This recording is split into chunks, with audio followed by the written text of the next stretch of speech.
Hello అందరికీ, ఈ రోజటి వీడియోలో అల్లం చట్నీని చూపించబోతున్నాను. చాలా ఈజీగా ప్రిపేర్ చేసుకోవచ్చు, అన్ని టిఫిన్స్లోకి సెట్ అయిపోతుంది.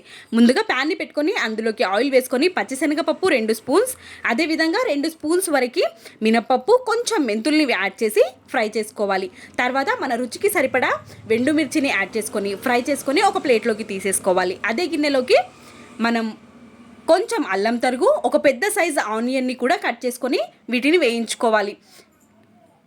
కొన్ని వెల్లుల్లి రెబ్బలు, కొంచెం చింతపండుని యాడ్ చేసేసుకొని అందులోకి ఒక పెద్ద సైజు రెడ్ టమాటోని కూడా యాడ్ చేసుకోవాలి. కొంచెం బెల్లాన్ని యాడ్ చేసేసుకొని వీటన్నిటిని ఫ్రై చేసుకొని కంప్లీట్గా చల్లారనివ్వాలి.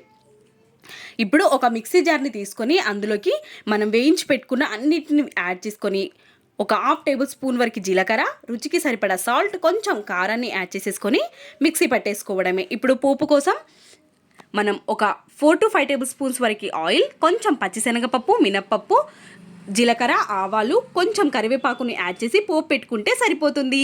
చాలా టేస్టీగా ఉంటుంది, ట్రై చేయండి.